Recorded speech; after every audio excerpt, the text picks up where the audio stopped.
The massive doors of the Galactic Council chambers slid open with a soft hiss, revealing the most impressive diplomatic gathering in known space.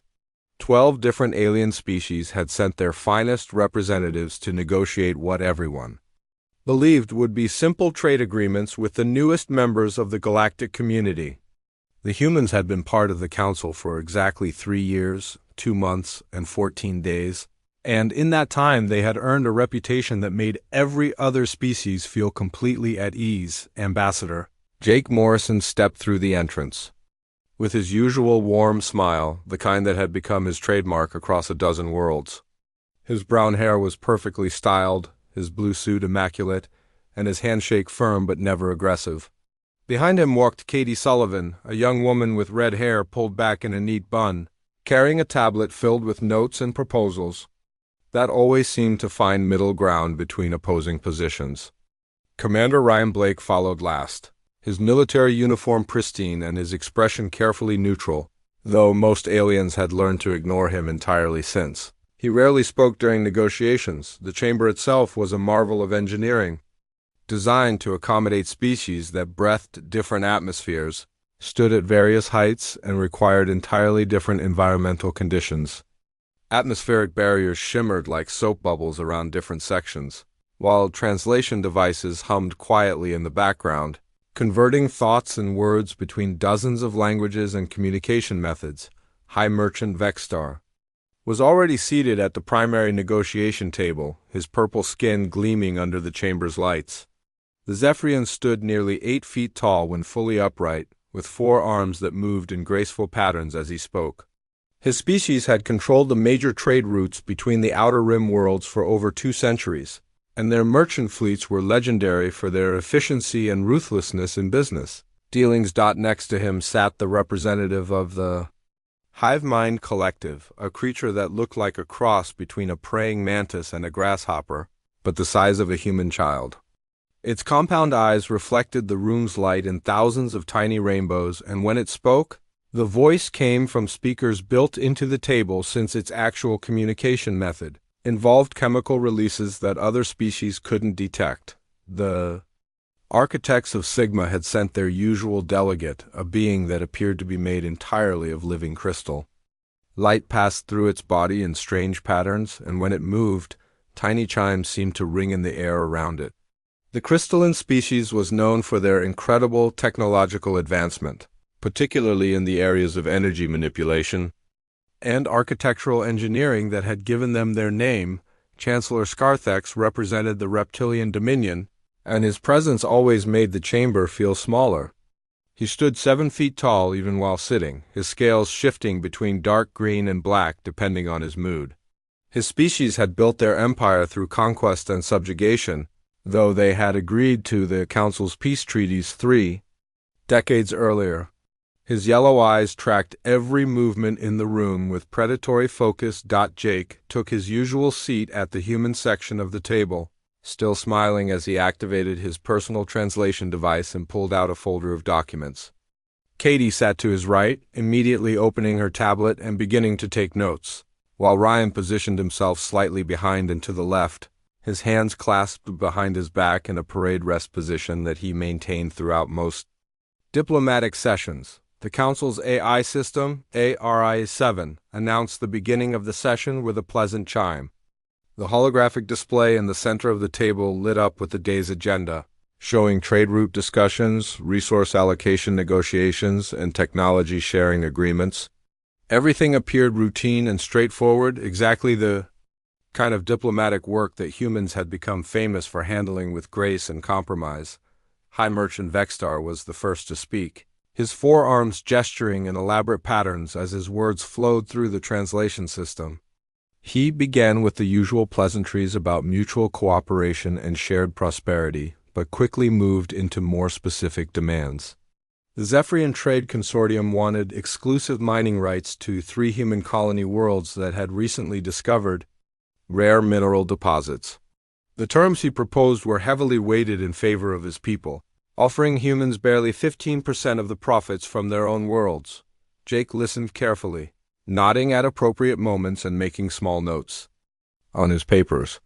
When Vextar finished speaking, the human ambassador's response was exactly what everyone in the chamber expected. He thanked the merchant for his detailed proposal, complimented the thoroughness of the Zephyrian research, and suggested that they could certainly find ways to make the arrangement mutually beneficial. Perhaps the profit sharing could be adjusted slightly, and maybe some additional considerations could be included for human colonial development.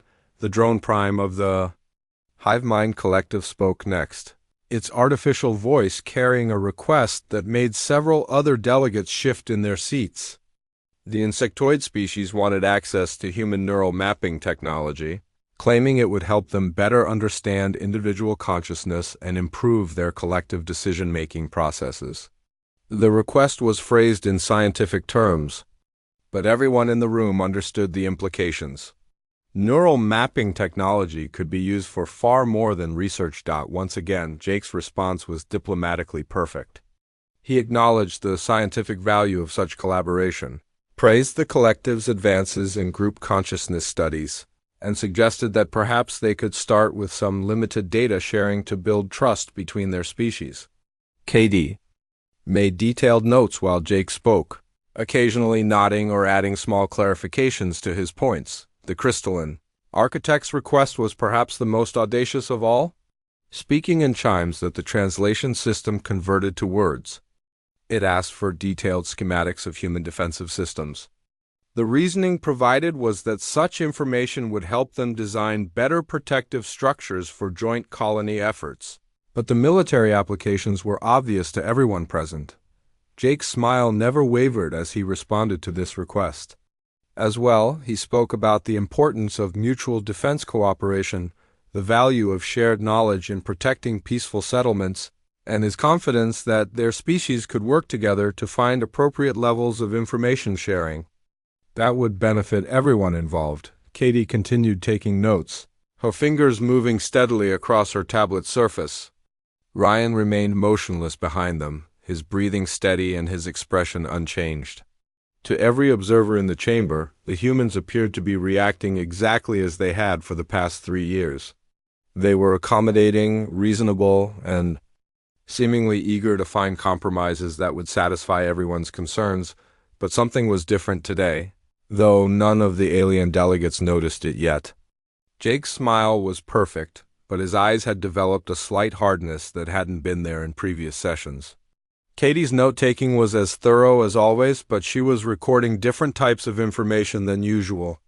Ryan's stillness was complete, but there was a tension in his shoulders that suggested coiled energy rather than relaxed attention. The session continued with more requests and demands from various species, each one more unreasonable than the last, and each one met with Jake's trademark diplomatic flexibility and willingness to explore all possibilities for mutual benefit. 3 days had passed since the negotiations began, and the atmosphere in the council chambers had grown noticeably more tense. The alien delegates had interpreted the humans' continued politeness as confirmation of their weakness, and their demands had escalated far beyond anything that could be considered reasonable trade agreements. What had started as unfair business proposals had evolved into something much darker and more disturbing. Chancellor Scarthex leaned forward across the negotiation table, his reptilian features twisted into what might have been a smile on a human face, but looked predatory and menacing on his scaled visage. His yellow eyes fixed directly on Jake Morrison as he spoke, his words flowing through the translation system with casual cruelty. That made even some of the other alien delegates uncomfortable. The Chancellor suggested that the reptilian Dominion had been observing human colonies for some time, and had noticed that humans seemed particularly well-suited for manual labor. Their physical capabilities were impressive, he noted, and their apparent willingness to work cooperatively made them ideal candidates for what he termed productive employment opportunities in Dominion industrial complexes. The way he spoke made it clear that these would not be voluntary positions, and the terms he outlined were barely distinguishable from slavery. Jake's diplomatic smile remained fixed in place, but for just a moment something flickered behind his eyes. It was gone so quickly that most observers missed it entirely, but Katie Sullivan noticed the brief change and made a small mark on her tablet that had nothing to do with the Chancellor's proposal. She continued taking her usual detailed notes, but her pen pressure had increased slightly, leaving deeper impressions on the backup paper beneath her tablet. The collective's drone prime spoke next, its artificial voice carrying suggestions that were even more disturbing than the Chancellor's labor proposals. The insectoid representative explained that their species had been studying human cognitive patterns through long-range observation and had concluded that human children showed particularly interesting neural development characteristics.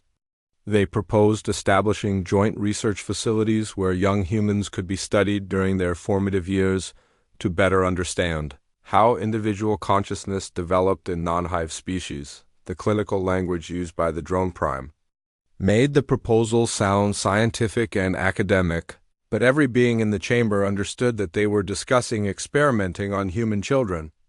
The collective wanted to study how human minds formed and grew, presumably to learn how to either replicate or control the process. The translation system converted the insectoid's chemical communications into words, but it couldn't hide the cold calculation behind the request. Commander Ryan Blake had been standing in his usual position throughout the 3 days of negotiations, maintaining the same parade rest stance that had become familiar to all the delegates. But now, for the first time since the sessions began, he moved. It was barely noticeable, just a slight shift in his weight from one foot to the other, but Katie caught the movement in her peripheral vision and made another small mark on her tablet. Jake's response to the collective's proposal was exactly what everyone expected from the accommodating human diplomat. He thanked them for their interest in human cognitive development, praised their scientific achievements in understanding group consciousness, and suggested that perhaps they could begin with some collaborative studies using volunteers from both species. His voice remained steady and pleasant, but those who knew him well might have noticed that his hands had stopped moving entirely throughout the previous 3 years of diplomatic contact. Jake Morrison had been known for his animated speaking style. He gestured frequently, adjusted his papers, moved his pen between his fingers, and generally displayed the kind of constant small movements that humans seem to make naturally. But now his hands lay perfectly still on the table, and his posture had become unnaturally rigid. The gaseous beings known as the collective of minds made their contribution to the increasingly disturbing negotiations through their environmental suit speakers. Their species existed as a cloud of sentient particles that had to be contained in specialized atmospheric chambers to interact with solid beings. They had been listening to the other proposals with apparent approval and decided to add their own suggestions to the mix. The collective of minds proposed that humans would make excellent subjects for what they called cognitive enhancement experiments. They explained that their species had developed techniques for altering thought patterns and mental processes in other beings, and they believed that humans' apparently flexible nature would make them ideal test subjects for these procedures. They wanted to establish facilities where they could study the effects of various mental modifications on human volunteers. The way they described these experiments made it clear that the volunteers would not remain human in any meaningful sense.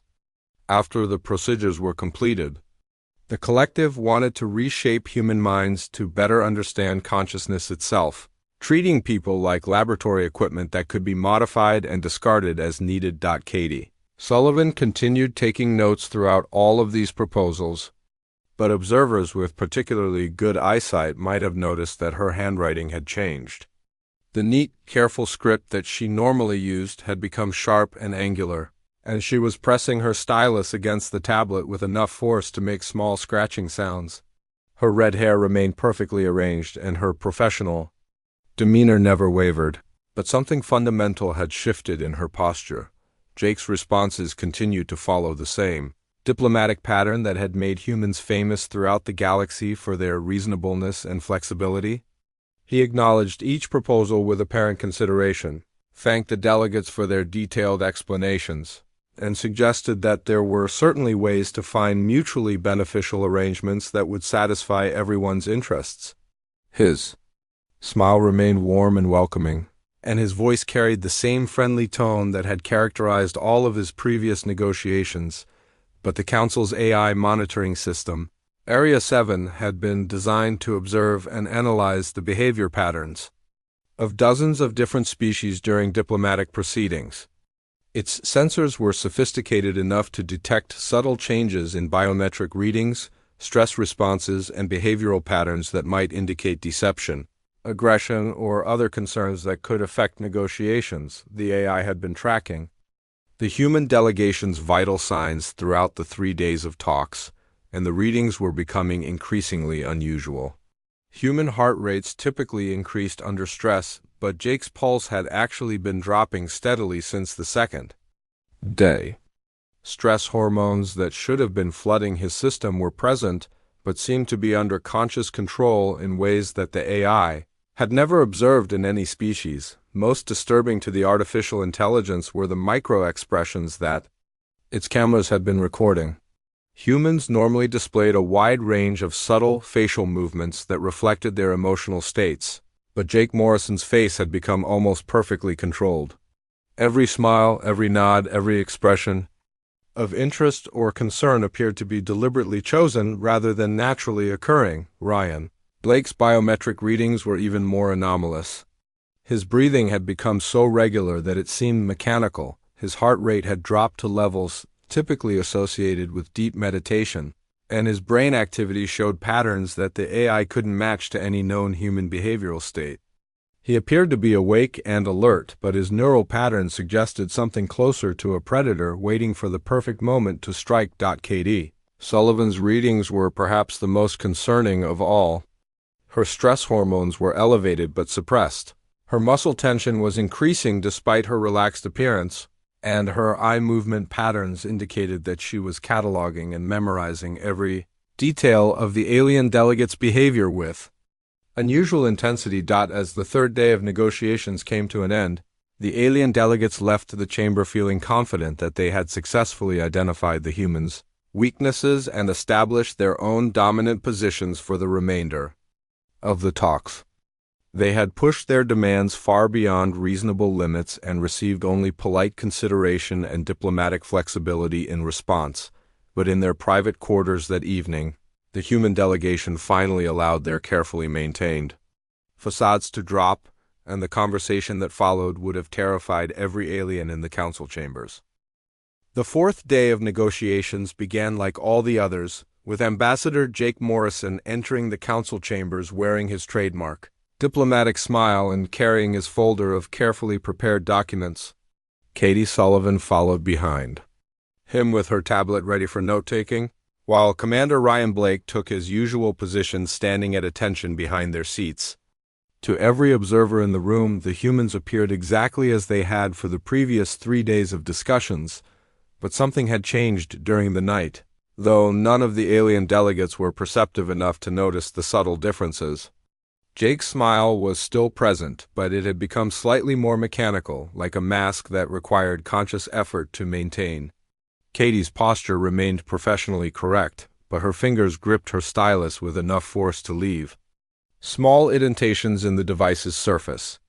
Ryan's stance was as rigid as ever, but there was a quality to his stillness that suggested barely contained energy rather than patient waiting. The morning session proceeded with the usual routine of proposals and diplomatic responses. Various alien species presented their demands with increasing boldness, secure in their belief that the humans would continue to seek compromise and accommodation no matter how unreasonable the requests became. The pattern had been established over 3 years of successful negotiations, and none of them saw any reason to expect change. High Merchant Vextar was particularly confident as he presented what he clearly intended to be his final offer regarding the human colony worlds. Zephyrian had spent the previous evening consulting with his advisors and had decided that the humans' continued politeness indicated weakness that could be exploited even further. His new proposal reduced human profit sharing from the already insulting 15% down to a mere 8%. While simultaneously demanding that human colonists provide free labor for Zephyrian mining operations. Jake listened to this proposal with his usual apparent attention, nodding at appropriate moments and making small notes on his papers. When Vexstar finished speaking, the human ambassador responded exactly as expected, thanking the merchant for his detailed explanation and suggesting that they could certainly explore ways to make the arrangement work for everyone involved. But then Vexstar made a critical mistake. Emboldened by what he interpreted as complete human submission, the purple-skinned alien decided to push his advantage even further. He leaned back in his chair with obvious satisfaction and made a comment that would change the entire tone of the negotiations. The Zephyrian merchant casually mentioned that human colonies would probably function much more efficiently under direct Zephyrian management. He suggested that humans seemed to lack the intellectual capacity for effective self-governance, and would clearly benefit from what he called guided development under the supervision of more advanced species. His forearms gestured dismissively as he spoke, treating the idea of human independence as a quaint notion that more sophisticated beings had moved beyond. The translation system faithfully converted his words into human language, but the casual contempt in his tone needed no interpretation. He was suggesting that humans were too stupid to govern themselves and should be grateful for alien oversight of their affairs. The other delegates around the table nodded in agreement, several of them making small sounds of approval at Vexstar's assessment. For the first time in 3 years, 2 months, and 17 days of galactic diplomacy, Ambassador Jake Morrison did not smile in response to an alien proposal. His face went completely neutral, and for several seconds he simply stared at the Zephyrian merchant without any expression at all. The silence stretched long enough that some of the delegates began to shift uncomfortably in their seats. When Jake finally spoke, his voice was perfectly calm and controlled, but something fundamental had changed in his tone. Instead of the warm, diplomatic language that had characterized all of his previous responses, his words were precise and clinical. He asked Katie to please bring up some files that they had discussed in private, referring to documents that had never been mentioned in any previous negotiation session. Katie's response was immediate and efficient. Her fingers moved across her tablet with practiced speed, and within moments the chamber's central holographic display activated to show information that made every alien delegate in the room freeze in sudden uncertainty. The files that appeared contained detailed breakdowns of human military capabilities, industrial output statistics, and technological advancement metrics that were far beyond anything the aliens had previously seen or suspected. The numbers scrolling across the display told a story that contradicted everything the galactic community thought they knew about humanity. Human military production capabilities exceeded the combined output of 6 council member species. Their technological advancement rate was accelerating at a pace that suggested they would surpass most known civilizations within decades rather than centuries. Most shocking of all, their population growth and colonial expansion rates indicated a species that was preparing for something much larger than simple trade. Partnerships. Jake's voice remained perfectly controlled as he continued speaking, but his words cut through the chamber's atmosphere like precision instruments. He suggested that there seemed to be some fundamental misunderstandings about humanity's position in these negotiations, and perhaps it would be helpful to clarify a few facts that had not been previously discussed. Chancellor Scarthex was the first to recover from the shock of seeing the classified human data. The reptilian delegate laughed, a harsh sound that emerged from his scaled throat like grinding stone. He declared that the information was obviously fabricated, pointing out that his species had been observing humanity for years and knew them to be farmers and poets rather than warriors or industrial powerhouses. The Chancellor's dismissive attitude was shared by most of the other delegates who had spent 3 years watching humans bend over backwards to accommodate every request and compromise on every disagreement. The idea that these polite, diplomatic beings could pose any kind of threat seemed ridiculous to species that had built their empires through conquest and domination. But Jake Morrison was no longer smiling, and when he looked directly at Chancellor Scarthex, there was something in his eyes that made the reptilian delegate's laughter die in his throat. The human ambassador reached for his communicator with deliberate slowness, Activating a channel that had remained silent throughout all previous negotiations, Commander Ryan Blake stepped forward for the first time in 4 days, moving with fluid precision that suggested extensive military training. His voice was clear and professional as he spoke into his own communication device, using codes and terminology that the translation systems couldn't fully interpret but that carried unmistakable military significance. The words he spoke were simple enough for everyone to understand, despite the technical language mixed throughout his message. He was requesting permission for a vessel called the Nemesis to decloak and approach the Council Station for docking procedures. The casual way he made this request suggested that the ship had been present in the system all along, hidden from the sophisticated sensor arrays that protected the galactic capital. Every alien delegate in the chamber immediately understood the implications of that single communication. If humans had managed to position a military vessel within the most heavily defended system in known space without being detected, then everything they thought they knew about human capabilities was wrong. The Council's defense networks were considered impenetrable, protected by technology from dozens of advanced species working in coordination. The chamber's long-range sensors, activated automatically in response to Ryan's transmission, scanning the surrounding space for any sign of the vessel he had contacted. For several tense minutes, the displays showed nothing but empty vacuum and the usual traffic of diplomatic ships and commercial transports that always surrounded the Council Station. Then reality shifted as something massive began to materialize. Where sensors had detected only empty space moments before, the ship that decloaked was larger than anything most of the delegates had ever seen, bristling with weapon systems that made their own military vessels look like children's toys. Its hull gleamed with materials that seemed to absorb sensor readings, and its configuration suggested capabilities that went far beyond anything in the known technological database. But the Nemesis was not alone.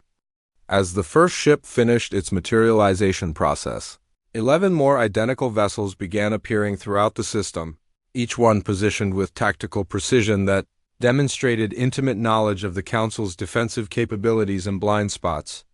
12 massive human warships had been hiding in plain sight around the galactic capital, invisible to sensors that should have detected them from light years away. The silence in the council chamber was complete as every alien delegate stared at the displays showing human military assets that rendered their own fleets obsolete by comparison. Jake Morrison sat quietly in his chair, no longer making any pretense of diplomatic accommodation, while Katie continued updating her files and Ryan maintained his position with military bearing that suddenly seemed far more significant than mere ceremonial P. The council chamber erupted into chaos as every alien delegate tried to process what they were seeing on the long-range sensor displays. 12 massive human warships hung in space around the galactic capital like silent predators, their weapon systems powered but not yet active, their hulls reflecting the light of distant stars in ways that suggested technology far beyond anything previously encountered. The ships had been there all along, invisible and waiting, while their crews listened to every word spoken in the diplomatic chambers below. Hi. Merchant Vextar's purple skin had shifted to a sickly pale shade as he stared at the tactical readouts, streaming across his personal display. The Zephyrian's forearms trembled slightly as he realized that the humans he had been casually insulting possessed military capabilities that could reduce his entire merchant fleet to scrap metal within minutes. His species had built their power through economic manipulation and had never faced an opponent with both superior technology and the apparent willingness to use it. Chancellor Scarthex was having an even worse reaction to the revelation. The reptilian delegate had built his entire career on the assumption that military strength was the only currency that mattered in galactic politics, and his species had dominated others for centuries through superior firepower and tactical ruthlessness. But the human vessels displayed on the screens made Dominion battleships look like primitive toys, and their stealth capabilities suggested a level of technological advancement that rendered traditional military thinking obsolete. Jake Morrison stood slowly from his chair, his diplomatic smile completely gone and replaced by an expression that was perfectly neutral and infinitely more terrifying than any display of anger would have been. When he spoke, his voice carried the weight of a species that had been very patiently tolerating insults and threats while possessing the capability to end civilizations.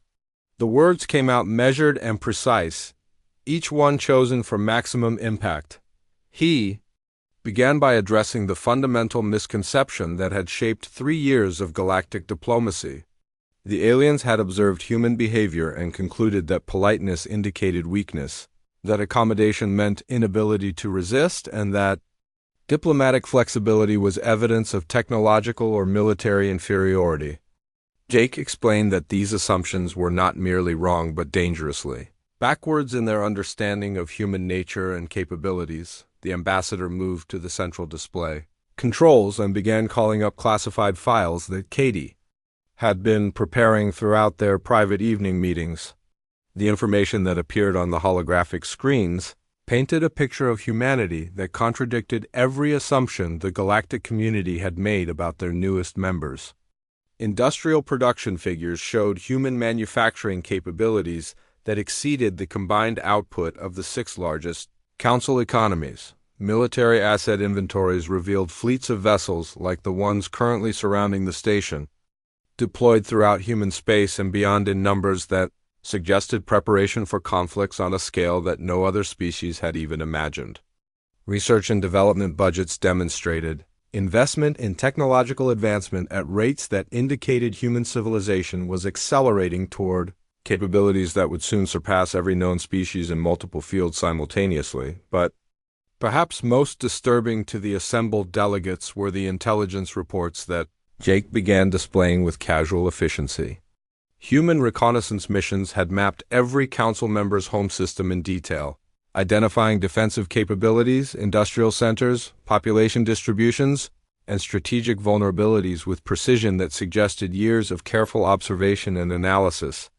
The humans had been studying their galactic neighbors with the same thoroughness that the aliens thought they had been applying to humanity. Katie Sullivan activated additional displays showing economic analyses that made several delegates gasp in recognition.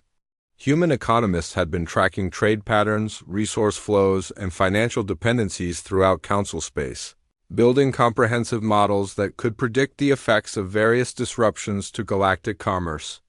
The data suggested that humanity understood the economic weaknesses of every major civilization better than those civilizations understood themselves. Jake continued his presentation with devastating calm, explaining that humanity had spent their first 3 years in the galactic community gathering information and building relationships not out of weakness or naivety, but as part of a comprehensive strategy for ensuring their species' long-term survival and prosperity.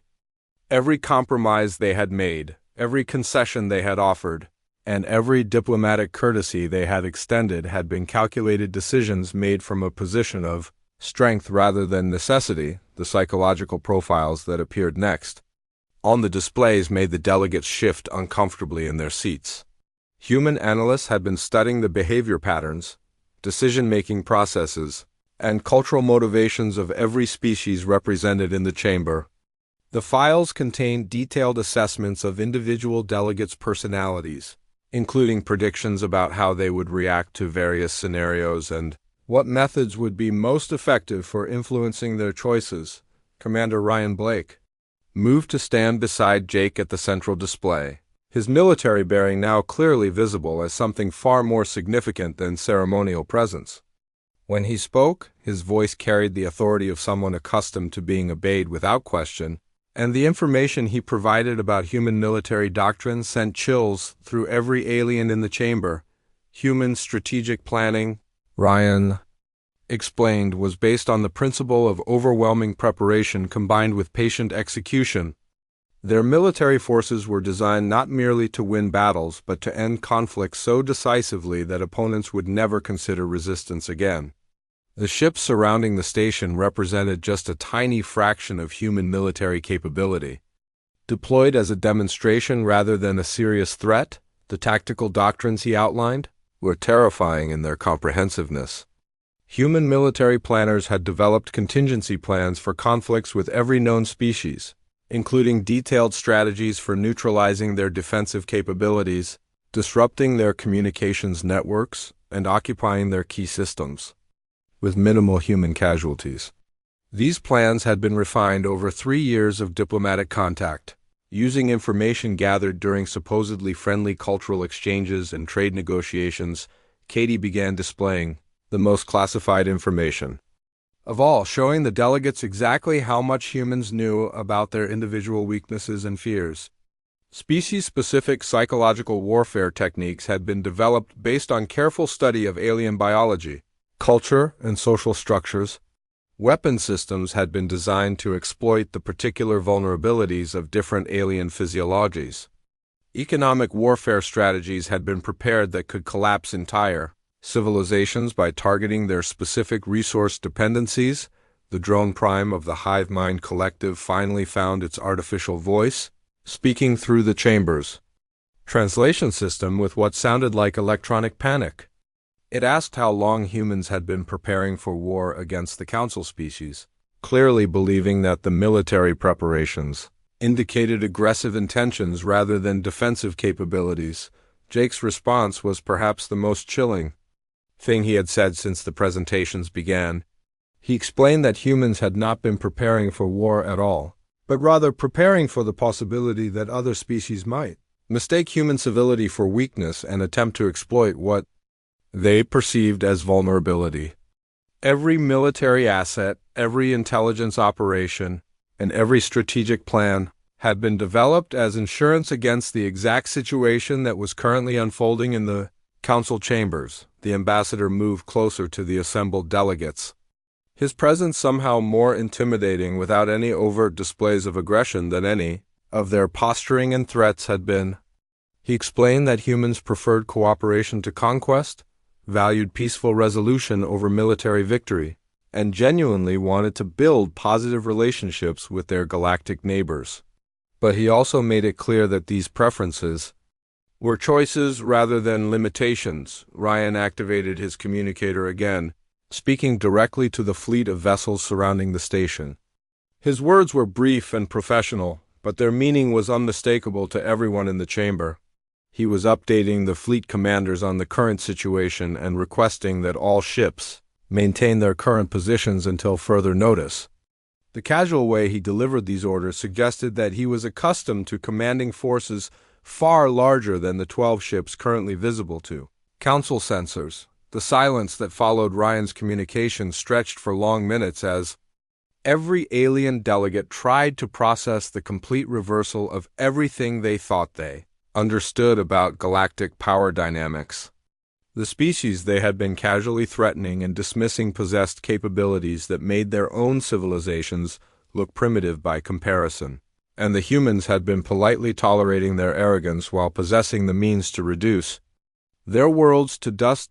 Jake Morrison straightened his tie and collected his papers with the same careful attention to detail that had characterized his diplomatic behavior for 3 years.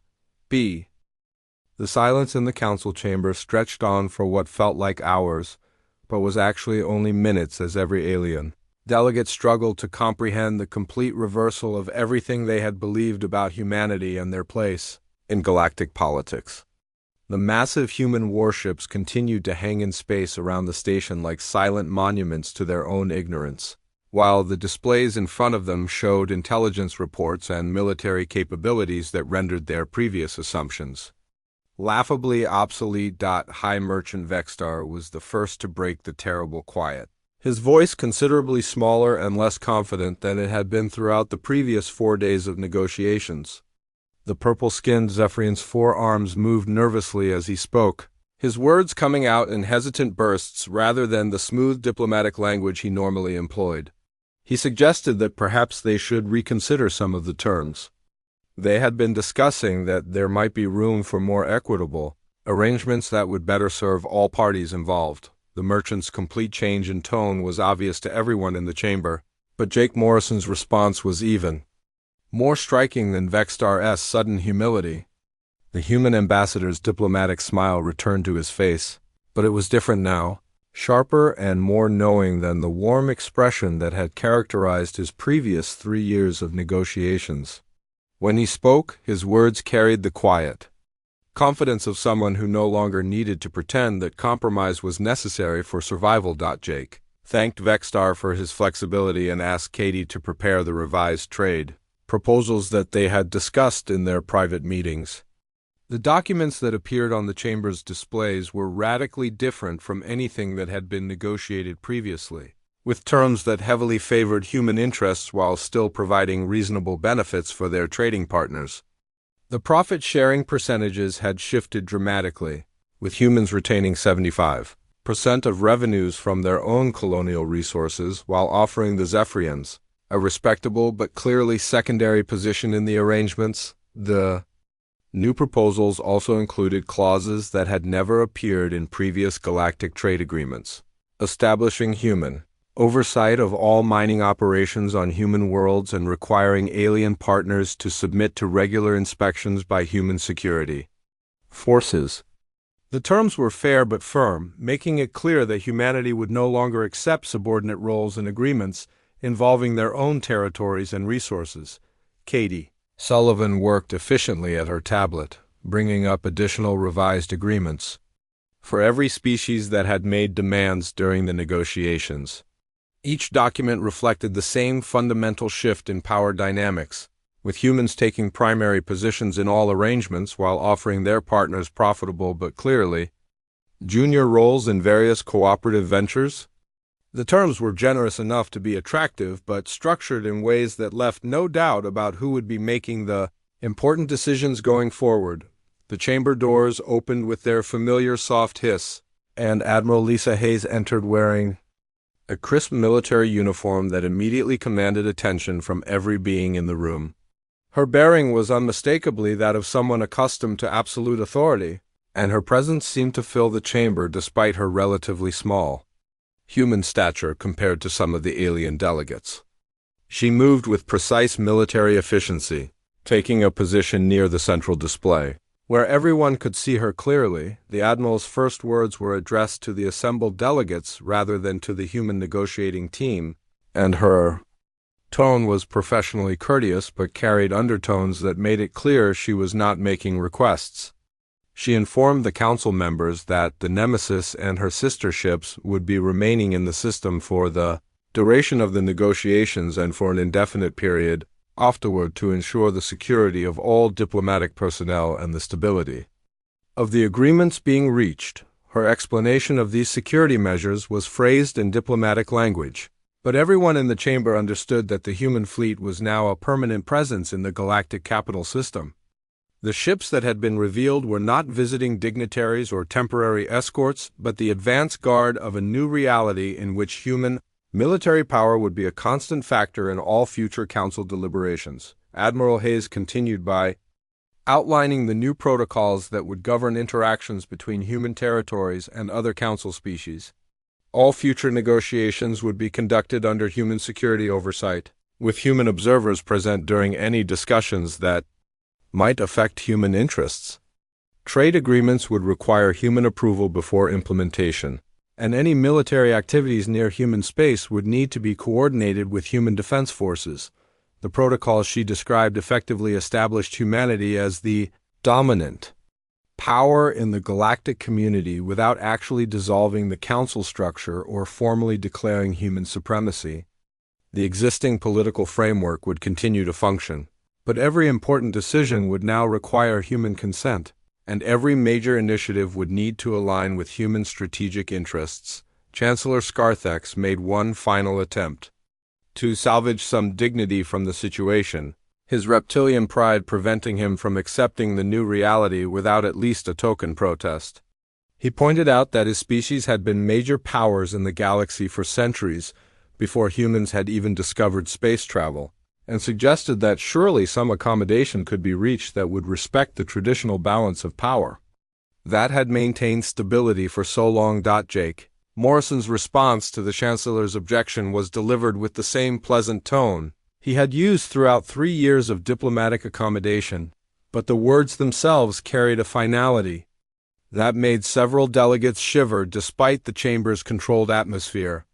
He explained that the traditional balance of power had been based on incomplete information about human capabilities, and now that all parties had access to accurate data, new arrangements were obviously necessary. The ambassador made it clear that humans had no interest in conquest or domination for its own sake, but they also had no intention of returning to the subordinate position they had occupied while other species operated under false assumptions about human weakness. The new reality was simply that humanity was the most capable species in the known galaxy, and future relationships would need to reflect that fact. Commander Ryan Blake moved to stand beside Admiral Hayes, the two military officers presenting a united front that emphasized the seriousness of the changes taking place.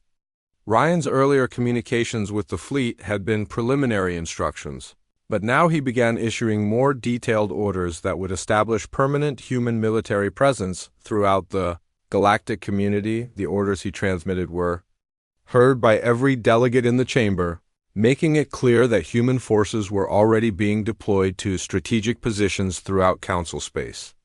Defense platforms were being established near major trade routes. Patrol schedules were being coordinated with human colonial fleets, and intelligence gathering operations were being expanded to monitor all significant military and political developments. Katie finished updating the revised agreements and transmitted copies to every delegation's communication systems, giving them detailed documentation of the new arrangements that would govern future relationships. The documents were comprehensive and professionally prepared, clearly the result of months or years of advance planning rather than hasty responses to the current crisis.